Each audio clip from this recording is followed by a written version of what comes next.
There's a reason you can't speak Irish properly.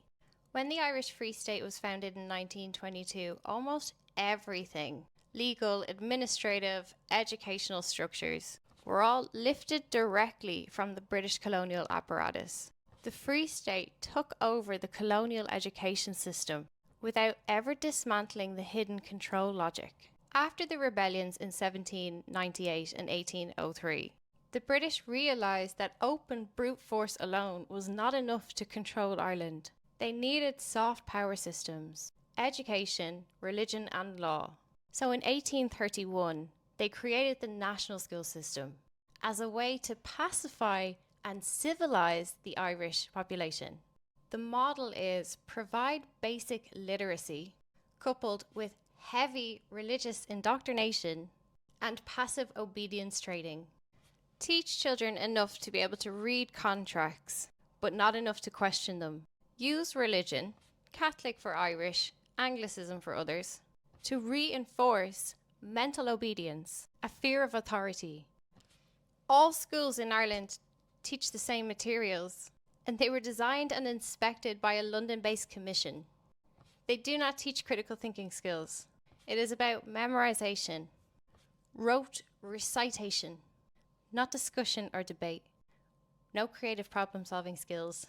Even our own history is not taught to us. Irish children learn about the Romans. They are taught a pro-British imperial version of history, where our own rebellions are sanitized. The Irish language was not banned outright, but is treated like Latin, used to memorize grammar, recite prayer, not have conversations, not plan rebellions. And then they weaponized your Irish guilt, focusing on shame and punishment. Bad grades in Irish make you a bad Irish person. You don't love your country enough. Irish was never allowed to become a tool of freedom or creativity. The language was tied to suffering. Learning Irish felt like another religious duty, heavy, joyless, moralistic. The church became the architect for Irish education. Its model is moral conformity, not cultural empowerment. Irish is a pre-Latin indigenous language. It is rooted in the oral tradition, in tribal law, in poetry as political power. It predates Christianity by thousands of years. An Irish-speaking population would be unreachable by British and Roman propaganda, loyal to its own native cultural codes, not external influence, and connected to the land and the memory systems that they had tried to destroy. So actually keeping Irish alive would break colonial and church power. Gaelic society was organised into tua. The language encoded that kinship law. Irish sees power differently.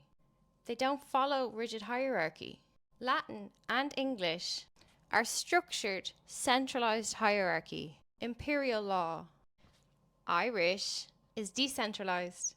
It's about mutual obligation and the sovereignty of the people.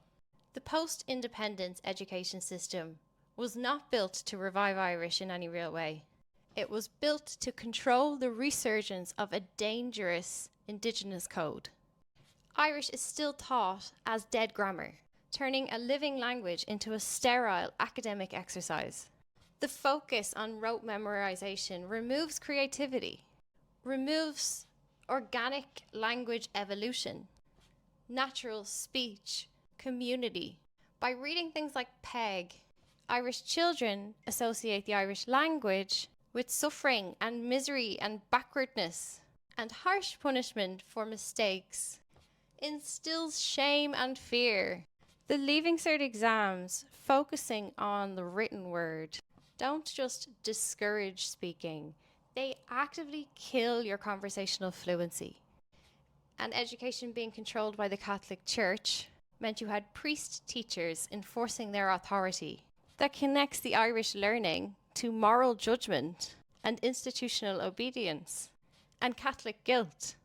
Because I'm not perfect at this dead language, you are teaching me in a bad way. I'm going to go to hell. I'm a bad person. I'm a bad Irish person now. The church in the post-colonial Irish state were custodians of the empire, not destroyers. Instead of weaponizing the Irish language for mass liberation from the empire, they tamed it, kept it institutional, academic, emasculated. They turned Irish into a ghost, eternally present in textbooks but never in real life. Because true fluency in Irish leads you to want to do things like reclaim your ancient land rights, rebuild your community sovereignty, and reject Roman-style hierarchy. They could not allow that. If Irish people could think and dream and debate and discuss in Irish, it rewires your worldview. You cannot be controlled by the empire anymore. Irish encodes land rights, seasonal worship, communal ownership into the language. These are things that English common law had worked incredibly hard to remove. Why would they let that come back? At a time when the British Empire was embracing the power of soft power. English and Vatican concepts like sin and property and state, they don't map cleanly into Irish. We don't have words for that.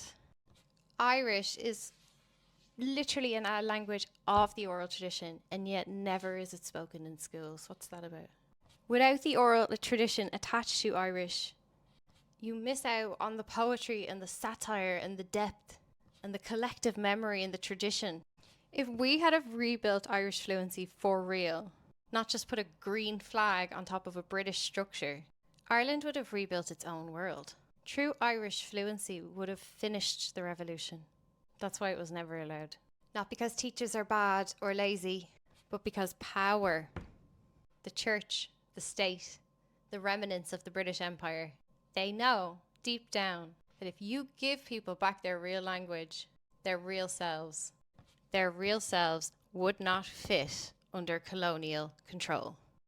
When you learn English, do you start with memorizing Shakespeare before you can even order a sandwich? Why would you structure Irish this way?